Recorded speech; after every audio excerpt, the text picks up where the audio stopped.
So, good afternoon. I am Anta Buriarjo. This is Monday Live, something we do every Monday afternoon to figure out where the future of smart buildings and related technologies is headed. Panelists are listed on Monday Live. Views expressed here are personal, not of any company or organization. And let's have a lot of chat and comments and questions on the Zoom chat. That'd be really great. We are a little light as far as panelists today. A lot of people are traveling, and so let's see where we go. And also, this deck is available on mondaylive.org. So this being May, we are playing Family Feud, so we're going to continue that for one more week for this week. So our agenda today, a general chit chat, and then we're going to have Family Feud, the rapid fire edition. This is special for today only. Don't miss today. And also note that we are not doing Monday Live next week because it's Memorial Day. So we will be back on whatever the following Monday is. I think it's June the 6th. So to get us going, Ken is not here, so he sent an email. He is really wanting to focus and talk about AI, and I'm not quite sure what specifically he wanted to talk about AI. Mark, do you know? Can you elaborate? Unfortunately, I do not, other than we know that's going to be his main theme for his June issue, and that's about all I know. Okay, so we'll look forward to that. Some that I see here. And moving on, we have John, who's also not here. Are you here, John? No, you're not here. So we're doing good here. Somebody want to talk through this? Because I'm as new. This is the links to the GreenBiz article that he's been talking about in the last 2 or 3 weeks. Is that right? The ESG stuff, yeah. Yeah, on the left. Yeah, and I think part of some of the things he's been enlightening us on is as far as ESG, and I believe we are going to be talking about that next month. Correct? During our June broadcast. So I think we'll dive obviously more into it in to ESG or not to ESG. That's the question as I look at it, and we'll figure it out. If you heard, did you listen to Mr. Musk, Elon Musk, who's decided that ESG is full of shit? So sorry, full of crap. He's decided that ESG is full of. He's decided that he's come out publicly saying that ESG is full of crap because apparently Tesla was taken off the list of the 100+ companies, even though, as he claims quite rightly, it's making the biggest impact to the E of ESG, and therefore he doesn't understand why it's come off the list, and therefore he's decided that ESG is full of crap. Or the indexes. Because he can't do the G, maybe. No, because he was taken off. The indexes were biased or something. I was going to read the article and put it up, but maybe I'll save that for the ESG month. That'd be great. That'd be great. I came across this article about QDay. I bet you nobody on this call knows about QDay. You know about QDay? No. It's the day.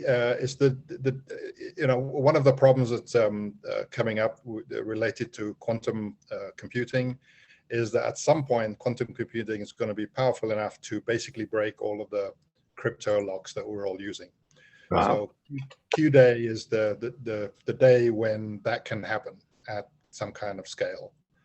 The question is how far away is that?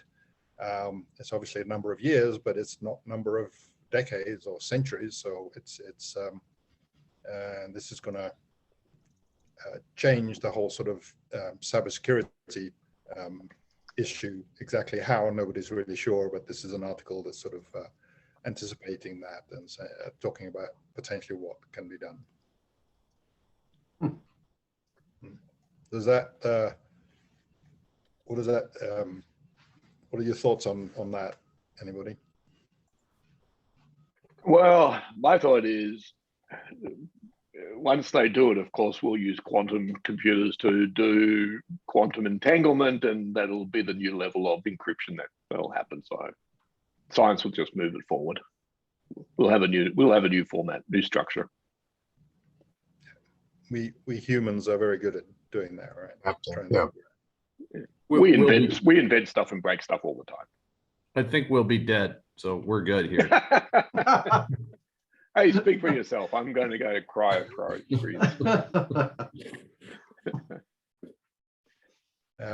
Okay. Any other thoughts that anybody want to share before we move on? Oh, okay.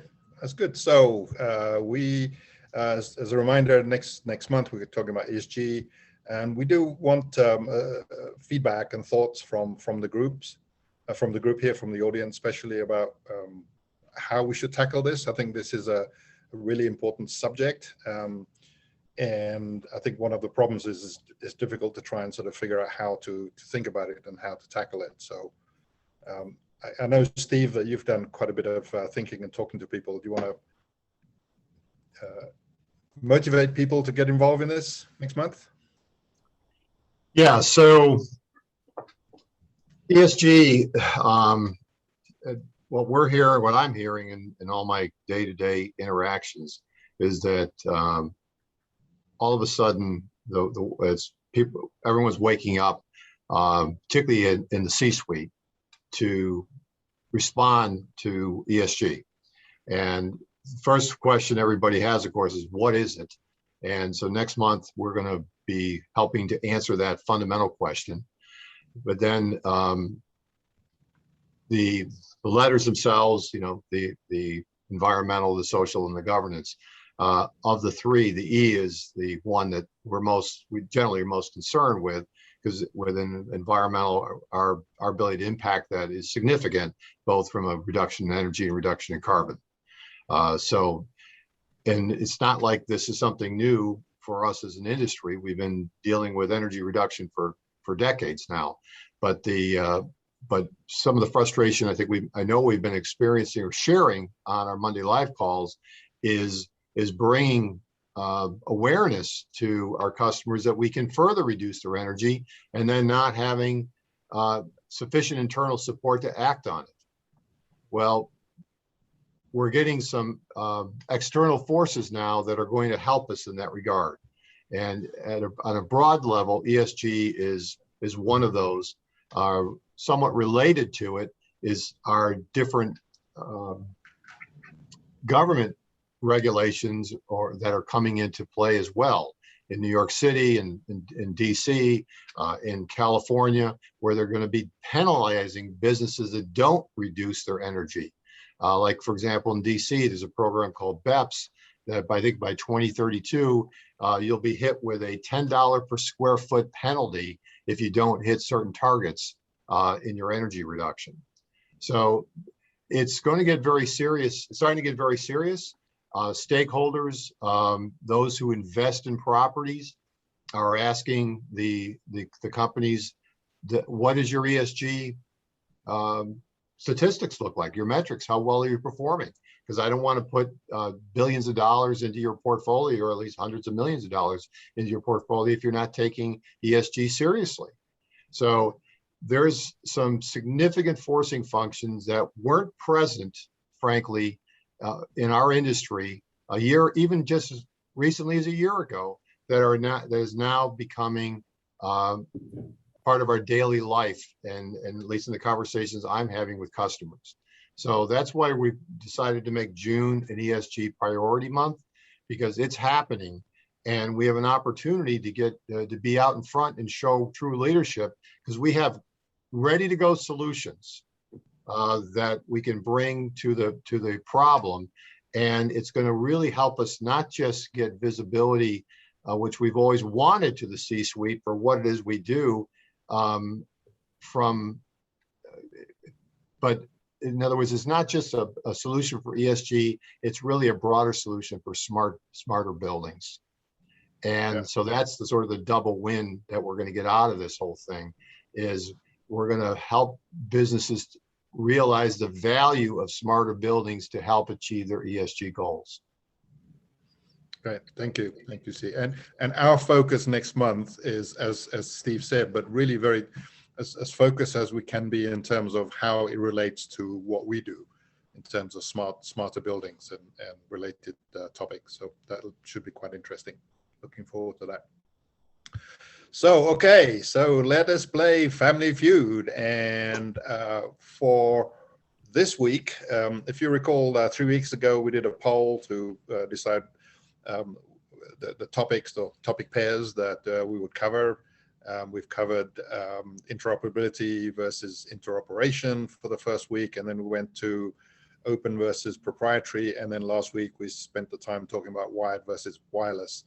The 4 remaining pairs are these: edge versus cloud, IT protocol versus OT protocols, private cloud versus public cloud, and dedicated versus converged network. So we put it all on one slide because I'm going to hand it over to Mark here, and we're going to do a rapid fire starting at the top. So Mark, all yours. Well, thanks, and I appreciate it. So welcome to the rapid fire last edition of Family Feud. So let's talk edge and cloud. Obviously, I think that for me personally, that's one of my favorite topics. And I might throw in a couple little dings or something in here. So let's talk about this. Let's start with you, Anna.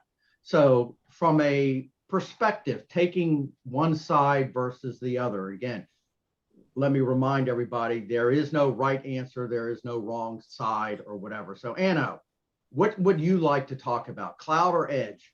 I've got yellow, so I'm picking cloud. Okay. And there is one right answer, it's mine, of course. Yeah, I think I'm focused on cloud, and we've all done the edge capabilities and looked at what's possible at the edge. I've always struggled in our specific industry, and again, I want to make sure we're talking about the application as it relates to our industry, because there is absolutely things that have to be done at the edge. For example, a Tesla's smart vehicle that is autonomous, you're not going to be doing that in the cloud. You need to be doing that at the edge because there's a whole bunch of reasons that make sense. In our world, I've always struggled with what value doing stuff at the edge, what value do you really create? Now, I'm going beyond the controller itself, right? So the VAV controller or the air handling unit controller, which has got its own PID loops, or however you're doing that, that's doing its own local function, which is actually in true sense of the term an edge controller. Sure. In every sense of it. That's never going, in my world, that's never going to change. But that to me has always been local, what I'd call local control. The VAV looks after the VAV box, and that's all it never cares about, and it doesn't matter. There is no question to me about, I'm never going to replace all the functionality of a VAV double cascaded PID loop and put all that into cloud. That just there's no sense. So as a local controller standalone, sure, you could describe that as edge, and that's, if you want to, that's fine, but I don't really describe that as edge. Edge is really when you say, okay, what if I've got lots of those devices, lots of those things, what is the value of aggregating, interoperating, making those things get additional stuff? What else can I do? And is the information that I'm using from those devices, do I do that at the edge level or do I do that at the cloud level? And from my perspective, because of the world that we live in, it's not real-time stuff that we do in that particular scheme of things. The data that we deal with doesn't need to have immediate results that need to go back into the system. You can look at it, not close to real time is good enough in our world. And then on top of that, I've always struggled, what else can you get that can't be done in the cloud? And then And when you answer that question, what tools do you have to do that? And when you look okay, at all right, sorry. Too much This is already. lightning Okay. round. Okay, you're going too much. All right, let's go Fair to enough. Steve Fay. Edge or cloud? I'm leave you unlike speechless, I'm going to Steve go for just to counter. I don't know. I'm going to go with Edge. Okay. Right? All It's so I'll give cloud its due because we have to. I mean, the entire software industry is moving to cloud computing, and there's no escaping the fact that any kind of supervisory control and is being done in the cloud today versus the way it was done, architected back in the 90s with client server, right? So everything has gone cloud architecture. All that being said, why is Edge important? Redundancy. Particularly in critical applications. Think pharmaceutical industry, think manufacturing, think hospitals, to have everything being done in the cloud and being reliant on that in the event that I have a network outage is a risk that I don't think they're going to be willing to take. Okay, so redundancy is going to continue to be an important factor in certain verticals, and that gets into this. And then the second thing is security. There's still, particularly in industries like data centers, there's still a tremendous reluctance to do two-way communications out of a data center to a cloud. One way, perhaps, with data diodes and other means in the firewalls to have the traffic be one way, but to have two-way traffic where I can have accessibility into that facility from the outside, even if it's encrypted, even if it's going through a firewall, there's still tremendous reluctance that it can truly be trusted.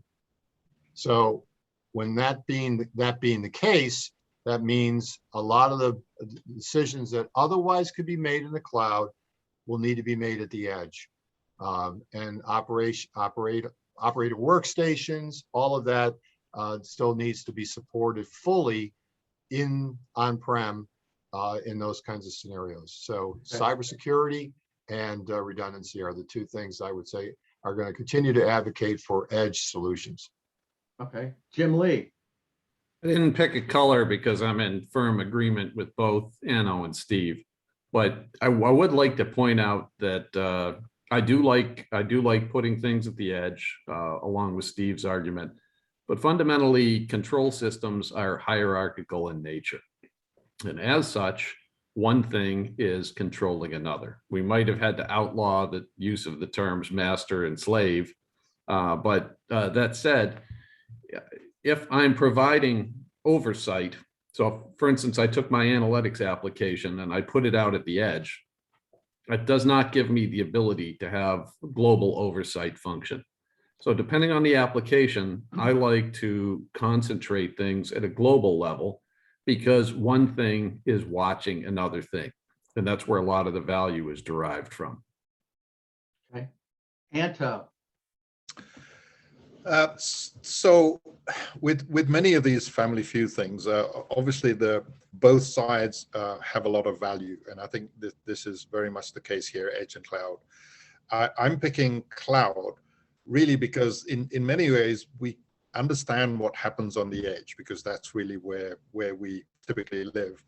And that is not the case in the cloud. I think there's a lot of potential that's still untapped. There's a lot of understanding that is not there about what the cloud can do. And I'm much more interested in exploring those and the innovation that can come about because of trying to figure out how to use the cloud. So I'm picking the cloud on that one. All right, and I'm going to use moderator prerogative here. I'm going to put in something here on the edge. As I see it, the breadth of connectivity options that we have available today makes the edge really, really viable. some of the new software and the applications have been developed specifically for the edge. As we get more and more into managing our buildings better, smarter, whatever, we require real-time data requirements. And I think the edge does that better than the cloud. The smartness now of the hardware and the power of hardware that we have available.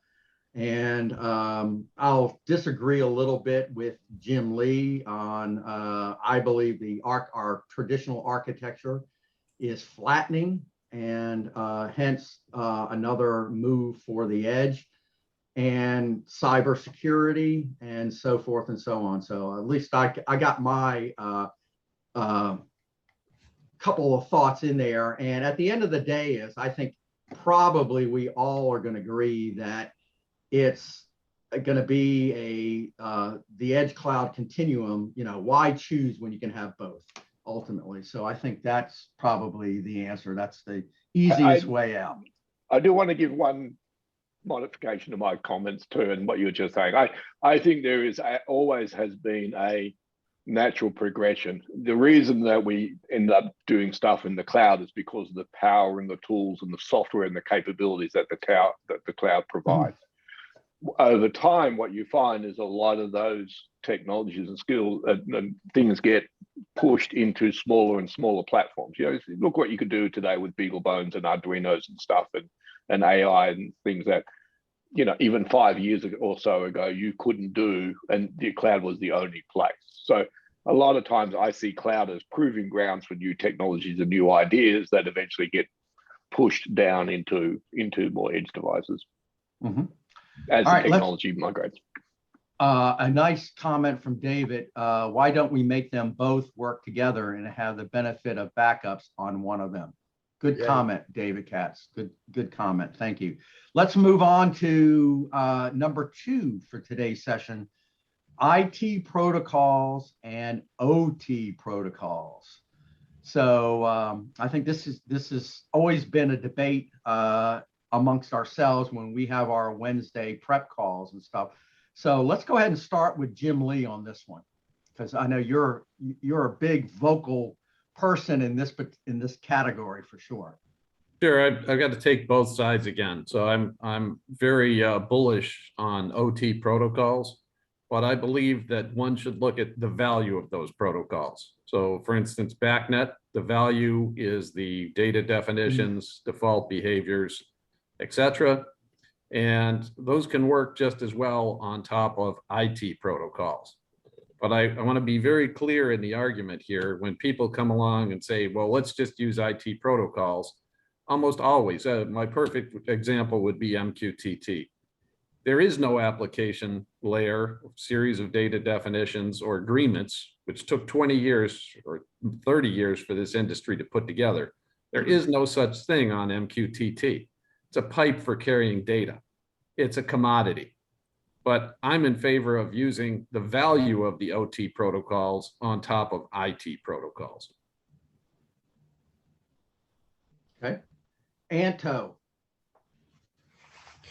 Yeah, it's really the same. It's that OT protocol. I mean, I'm here, actually, I'm in Denver for a smart cities conference, right? So smart cities is like buildings, but just a lot more complicated. That's the way I kind of think about it. And in both cases, it's about silos, right? And OT protocol to me is what happens in a silo. We talk a lot about HVAC. So OT protocol for us is a lot about how HVAC systems work with each other. So IT protocols are the way to do it there, because the way to go there, because of the domain knowledge that is very, very specific to that domain, as it were. Whereas IT protocols are things that go across domains, or much easier across domains. So it has to be a combination of both, but focused on that. The OT is really domain specific to what we're doing, and IT protocols is really when we interact or interoperate with other domains and other systems, and especially the IT environment and the IT organizations. Okay. Anno. I come at it from a different perspective. You know, like most of us on the call, we've all been here for so many decades, we can't remember.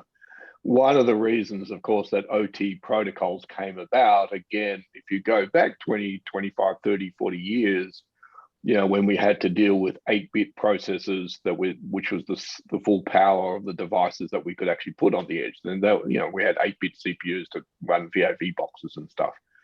And so in those days, you had to invent OT protocols, which were very tight, compact, resilient, and you know, obviously secure. Well, security wasn't even a concern back then. So, you know, I think even protocols like BACnet, right, Jim, if I remember rightly, came out of an 8-bit or a 9-bit protocol way back in the past. And so we invented those protocols because the power of the devices that we had at the edge was so small, and those protocols had to be tight, right? We were cramming information into single bits and stuff. Of course, where we are, the reason we've got IT protocols today is because, you know, from our perspective, that's luxury, right? The fact that I can deal with all these tools and softwares and applications, and, you know, to in my world develop really bloated protocols, but it's okay because I've also got gigabit speeds and fibers, and, you know, so it's sort of a you know, that's why I think IT protocols will eventually come to the top, as far as, to your point, Jim, as far as pipes are concerned, right? I think what will change is that as the pipes are concerned, we'll be doing more IP, Ethernet, you know, big packets, you know, and a lot of infrastructure. Having said that, yeah, I agree with Jim 100%. That means nothing. And it's one thing to say, I've got a post office system that has letters. It's what do you put inside the letters that matter, right? And so that still has to be considered. And you can't get slack doing that. It becomes too easy to make that just simple without thinking it through. Yeah. Steve, IT protocols. Yeah, I think all the points have been made. It's not one or the other. Obviously, there's no getting away from IT versus OT protocols. As Jim pointed out, OT protocols, from if you look at why they were created, it was because we needed to share information among different manufacturers' devices, right? So that it was possible. That's BACnet or Modbus. Any of these things became popular because it allowed a wide variety of manufacturers to share components on the same network. And a lot of networks originally were very slow speeds, low throughput, etc., like Arno just pointed out. So, and they've just gotten, those same protocols, particularly BACnet, has gotten much smarter from an application perspective. It's much richer than the original, than say Modbus ever was, and ever will be. IT protocols are really initially were oriented around managing IT devices, and they do a very good job of that. Okay? But now, particularly I think with cloud, data being able to exchange data, just pure data, which is the world we're now moving into, is where we're going to have to support, and you see it happening, and more products are supporting MQTT as an example, right? It's a transport way to get the data from point A to point B, and so where that's concerned, the IT protocols are going to win the day. But unless something fundamentally changed at the application layer for what we're trying to accomplish down in the guts of a building, I think the OT protocols will continue to survive for decades to come. So do you, to all of you guys, do you think that we as an industry have a challenge on our hand to get the traditional OT protocol ways of thinking to start embracing some of the new IT protocols thinking? Because again, one of the things about our industry, we're very traditional. Yes, we do try new things, but I see that as a major challenge amongst us that, what do you guys feel? Do you see We it the same started way? in the BACnet community, we started on this problem 12 to 15 years ago, Mark. And BACnet Secure Connect is an embodiment of taking the value of BACnet and putting it on existing IT protocols. That was the whole thesis of the project. We are. But it's 15 years in the making, to your point, It took right? 10, it was 10 years Yeah, in the making, yeah. and you'll see it start to appear in products, but Mhm. you know, it basically uses WebSockets type technology, TLS 1.3. It is a completely modern IT protocol based protocol with the traditional data definitions that our industry took 30 years to agree on. So to my mind, we're already there.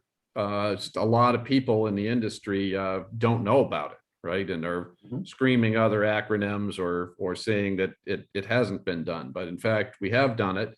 And to be fair to them, it hasn't started to appear in products until just now.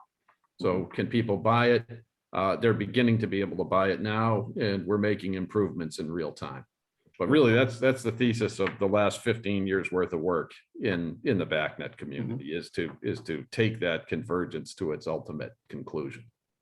Anno, Steve, you guys want to weigh in on as far as one way or the, you know, again, the challenge, do we believe that we still have this major challenge before us?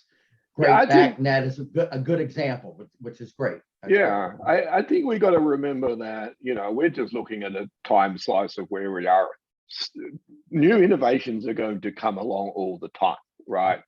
So to say that, you know, the answer is when we get BACnet fully onto the IT networks, that's the answer. That's just short-sightedness, because eventually someone else is going to come up with a better idea and a more better structure, and we'll keep migrating. So to me, there's no, you got to this point. It's a journey. It's going to be a journey forever, right? Fair enough. I mean, BACnet was its own innovation at the time in of itself, right? That surpassed what we had before. Right. But it's good to see BACnet has taken an initiative to go from the traditional OT protocol method, or whatever you want to call it, to IT now. But again, still being able to capture the value that BACnet has always brought to our industry and continues to bring. It's evolutionary. I think that's the key, Mark, is that these two things, I mean, this happens in a lot of these pairings, is these two things is all about how do we get the most out of one or the most out of both in different ways. Yeah. And again, as we said right on from the beginning, there's no right and wrong side, you know, at the ultimate. All right, let's move on to our third topic, which is, again, private cloud versus public cloud. And I know one of our panelists is extremely passionate about this. Mr. Fay, kick us off there, friend. Hang on, what side is he on? He'll tell us. He'll tell us. Okay, you know. So where do I live? I live, actually, I'm passionate only in the sense that I think both are needed. Okay. So I'm not willing to say that you can only have public clouds, even though that's what dominates the industry. But private clouds have their place for both technical reasons and for security reasons. Okay? So, and economic reasons potentially as well. So there's really all three, because with the way the technology works in this industry, people can build their own cloud platform right now. They've been able to do it for a decade.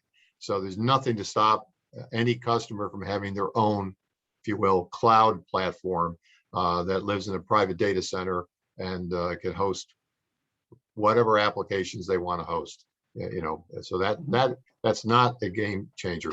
Why does it matter? Well, for example, BACnet is largely a layer 2 communications. And when you try to run layer 2 up to Amazon or Azure or Google Cloud Platform, good luck. Okay, those are layer 3. So in that case, your best choice effectively is if you can't route it properly, is to put it in a private cloud where you can control the network traffic. So that's an example where private cloud is needed. And as I said, there are economic reasons and there are political reasons, if you will, from a privacy standpoint, that also will benefit those who favor a private cloud versus a public. All right, Anto. I'm on the public cloud for a similar reason, the edge versus cloud thing, because what Steve just described is almost like gathering all the edges and making it into a private cloud kind of a thing. It's not exactly the same, but and to me, the more difficult thing is to make everything work. And here, where everything, I'm talking about multiple buildings, lots of different buildings, scale, city scale, to make all of that work in the public cloud is more challenging. And if we can do that, then obviously there are use cases where private cloud is necessary for this reason Steve was talking about. But if we can figure out how to manage the public cloud, the private cloud becomes easier, I think. So that's my view on it. Anno. Yeah, I think I come from the perspective that I heard a great term from someone last week. We were talking about data lakes, and if you're familiar with data lakes, you know, the whole concept of data lake is it's nice, clean, processed data, and you've got streams of clean data going into this nice, pristine lake. You know, think of an alpine lake thing. And then someone said, yeah, we don't have data lakes, we have data swamps. I thought, yeah, I'll laugh because he goes, we just got muck coming in and rubbish, and it's just, you know, over time we've tried to keep it clean, and but it's become a swamp. So I always look at it from a perspective that, you know, if the stuff that you want to have control over and have clean quality and, you know, have some management over needs to be in the private cloud, which is really where, in my world, 95+% of the data lives. The public cloud then is really, you know, that's the swamp, right? What do you take from the lake and you make available to the rest of the world? You know, it's the world of Twitter and Instagram and all those things. You know, you take it for what it is, knowing what you're stepping into. But it's, you know, it's up to you. So, you know, to me, the public cloud is something that you know, the rest of the world has to deal with, and it's mixed in with a whole bunch of other swampy stuff. But there's probably some goodness in there if you're willing to dig for it. Jim Lee. I was definitely a public cloud guy until I had to do it. And, See, good point. We love the direct answer, Jim. It has been, you know, really, you know, with all of these companies say they provide all this stuff, they just back up with a dump truck with a bucket full of bolts, and you're on your own, either that or an expensive consultant to put it together. Point one. Point two, there's tremendous value in public cloud for people that need to scale up websites for lots and lots of users, which is absolutely not my use case. I have a few hundred users ever, and I need to scale it up to huge amounts of data. And it turns out that the business model is not very good for that. It's very good for scalable resources and things that would be very, very hard for me to do if I wanted to put 6 million users on my platform. That ain't never happening. And my problem is that I need to put huge amounts of data on the platform. And it turns out they charge out the wazoo for that. So where I am now is keeping everything that I can in the private cloud, but I'm very reliant on the public cloud for some of the things that Steve mentioned. My military customers and my federal customers demand it. I have to have my stuff on military and government FedRAMP. And I do have to meet the security requirements that they provide. So anything that I can keep private, I will, and everything that I need military security on is going up in the public cloud. So a question you brought up, you beat me to the point of cost. All right, let's just quickly go around. Anto, do you think it's more cost effective, public cloud or private cloud? Ultimately, it should be public cloud, but I think we're still in the build up. Anno, cost. I think the public cloud there's so many gotchas, to Jim's point, that there's so many, it's like taxes. There's all these hidden costs and things that you don't work out until you've actually set it up, and all of a sudden the cost, like Jim says, the first number they throw you, it's like drugs. They're selling you drugs. The first one's free, and then you get hooked and you can't get off, and they just keep piling on the costs. So to me, private's always cheaper. Yeah, no, I agree. I think if you have a constrained application, way Jim just described, where it's a minimal number of users, and really it's about your data throughput, it's about your storage, I don't think you can beat a private cloud in that case. Jim, we already got your answer on it. So one other thing related to this, and then we'll move on. What about, does the data ownership have any influence on whether public or private? Because again, that data ownership continues to be one of the biggest debates we have, regardless of industry. It doesn't matter. It's not just ours. It's all industries. So Anto, data ownership. Yeah, that's why I put forward the argument that I did earlier about public cloud, because if we can fix it there, then it becomes much easier to fix it anywhere else. Because it's a common problem that everybody has, and therefore it's by definition a public problem. Right. Anno, anything on ownership? I think ownership is I think the argument's over and done with, to be honest, Mark. I think everyone now understands the criteria. Every discussion I get into these days, it's already in contracts, RFPs. It's really well defined. No one really has the. I think that argument's done and clear. Steve and/or Jim, any? I can't add anything. Anything? Okay. All right. Me neither.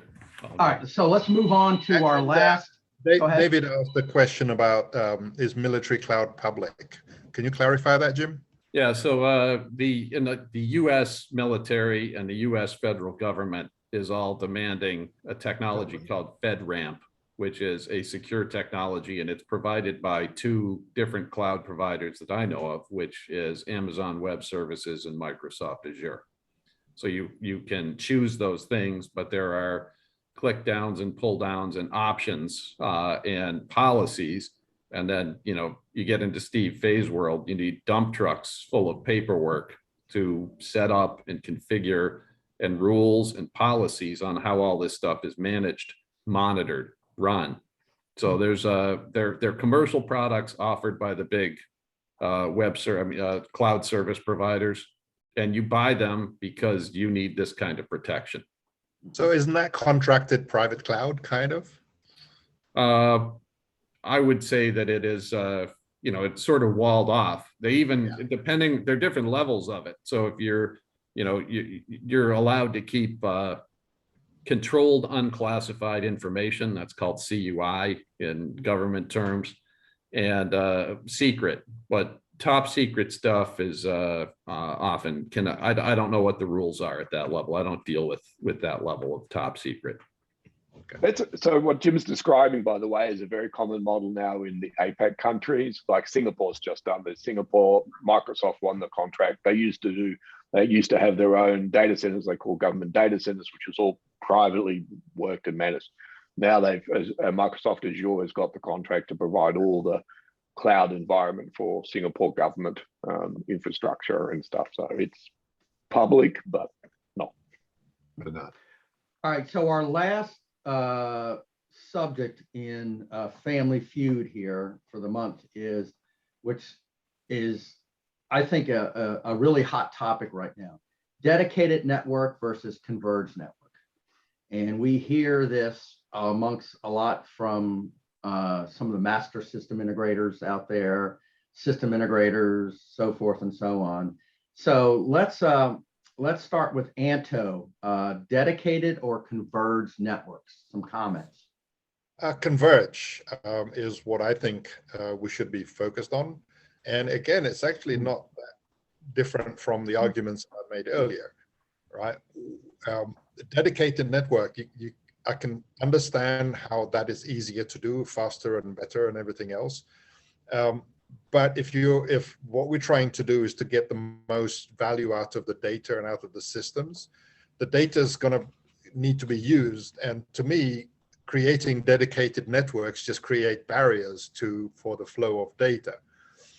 So that's kind of the way I think about it. Whereas in Converge, then you still have problems, you still have challenges, but at least you don't have the challenges that something is in a different network. It's the process of bringing things together is essentially why I'm thinking Converged network is really a better approach. And then before we go with others, is that then under your scenario that you just shared, who should be responsible for that network? Where should the buck stop ultimately? Ultimately, the owner of the Converged network is going to be somewhere in the IT organization, because it is by Converge. It's obviously it includes other domain sort of applications and information, and so it has to be somewhere in the IT sphere. Okay, Steve, let's jump to you. Converge or dedicated network? Who owns it? Why? Well, like the other three previous topics where I was straddling the fence, I'm real bullish on dedicated networks. Okay, so I think from two respects: operational and security. So from an operational perspective, the facilities group has different priorities, different ways in which there's schedules, everything that they need to do to keep that building running 24/7. In their terms is they don't frankly want or need IT to be involved, and vice versa. So IT has a different set of priorities, and they don't have the intimate knowledge of how OT systems work. So for them, shutting the OT systems down on a Saturday night to do a maintenance upgrade, what are you talking about? That whole concept does not fly with the facilities engineering staff. So and then from a security standpoint, the data that is so critical to a business from an IT perspective is what keeps the CIO up at night and the CISO up at night. They want to minimize the possibility that somebody gets into the OT network, then jumps over to the IT network because it's converged and gets to the corporate data, which is their big value proposition, okay, as a business.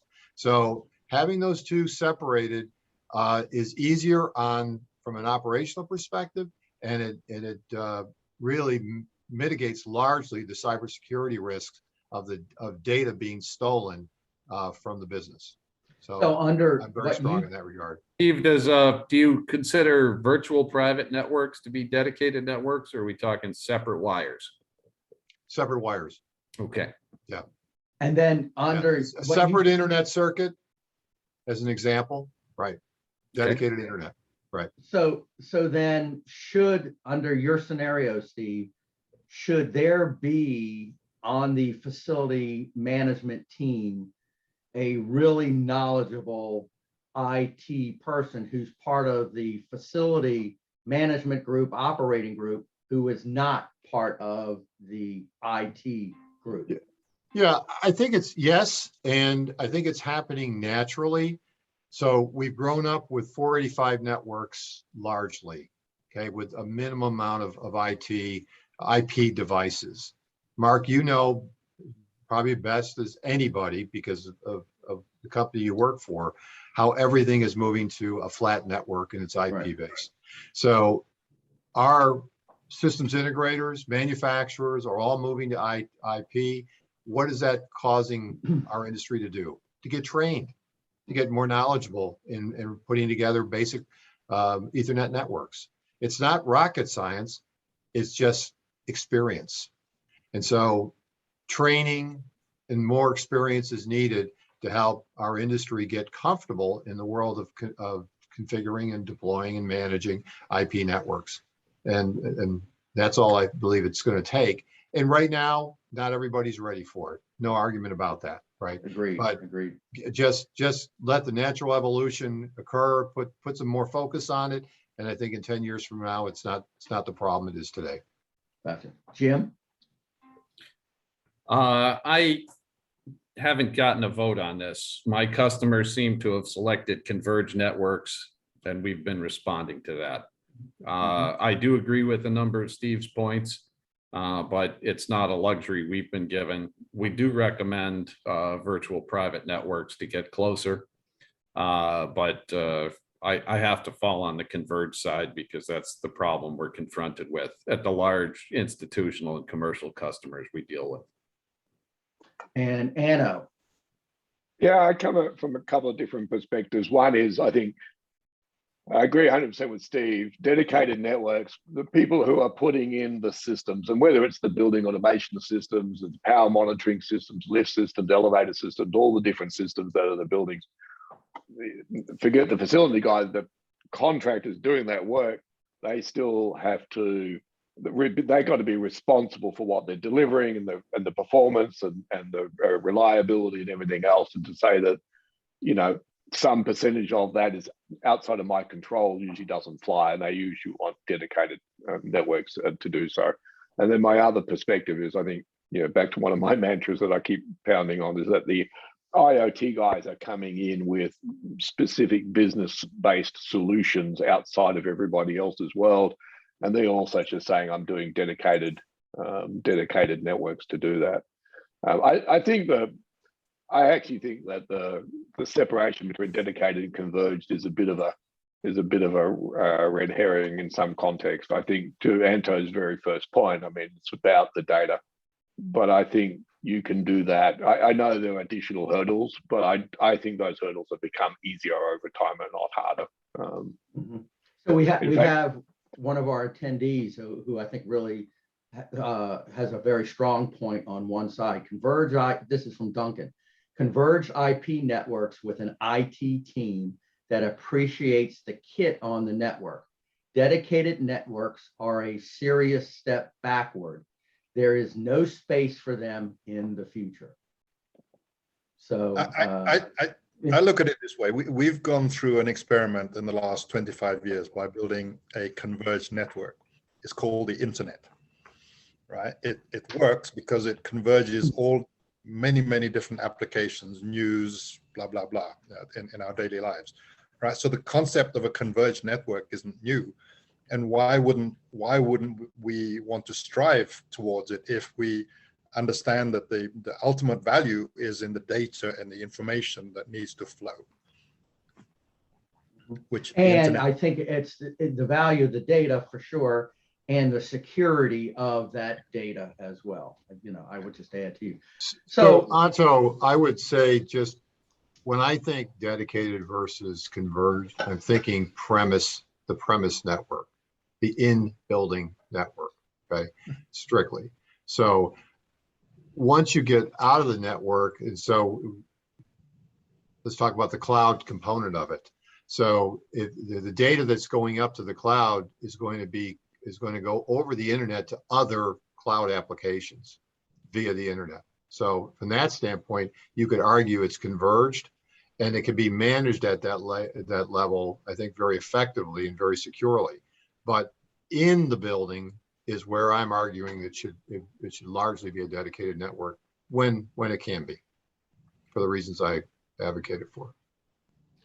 Well, with that, we have officially wrapped up our Family Feud month on Monday Live, which I think it's been an interesting way to talk about various subjects that affect our industry, you know, on a daily basis. So with that, Anto, I'm going to turn it back to you if you've got any closing things. Just one more, sorry, David Katz just said, where is the 5G devices in the building are on? What network was that on? Typically, so, yeah. So, and I mean, again, it's just, we're continuing adding to, especially on this particular subject, adding to the layers of complexity, to be perfectly honest with you. So what I find interesting about today's conversation is that there's two different sort of two different areas, things that we talked about. One is making the systems work in the building versus having a broader application and use of that data that goes far beyond just that sort of the focus on, let's say, HVAC, right? So that shows itself in the cloud versus edge, and the IT versus OT, and cloud versus public versus private, and converged and dedicated. So I just find that an interesting sort of observation. That's similar issues. If we'd put IT and OT the other way around, it would have been a yellow versus blue, because they sort of relate to the same sort of issues. Do you guys see that? Yeah, and I think just to expand that, right, is we are definitely a lot more mature and a lot more educated on the discussions, right? I mean, the sort of the discussions that you hear that we're having have a lot more depth than the simplistic ones we were having 5 or 10 years ago, right? Which were at a very simplistic level. Now we're having a lot more meaningful discussions to say, you know, to be honest, it's not clearly blue or yellow. You know, it's not one or the other. There's this whole, you know, Mark Peacock world of mixed up colors and stuff, and you know, what makes sense type of deal. So I think it's encouraging that we're having the level of the discussions that we're having. Another one from, I think this is from David, which is a good question. Again, on holiday, he's even working hard, so thank you. Are smart buildings smarter if they're connected to the smart grid and smart city networks? Good question. Anybody want to comment? Yes. The answer has to be yes, but I'm not sure that we can actually argue that right now. Right. No, exactly. Yeah, one way or the other. So no, most definitely not. To me, that yes argues for a lot of the yellows, argues for cloud and public cloud and converged network, because it makes those kinds of conversations easier, because on the blue side, with the exception of the ITOT, which we got the other way around, is tending to just get on with what Anna was saying. The IoT guys are basically on the blue side, right? They just want to do their, and they're very successful. Maybe sort of tactically, but maybe strategically, it's actually better to have the other side of the view. Yeah, and I'm sure if we stayed on this call for another 2 or 3 hours, we would continue to have that continue on. So with that, I want to thank everybody for joining us for the last session of the month. And as Anto said, we will resume next month, June, on ESG, and we will be dark for Memorial Day. And with that, happy holiday again to you, David, and all the best to everyone. Cheers. Yeah. Thanks. Hey guys. Bye-bye. Bye. Bye-bye.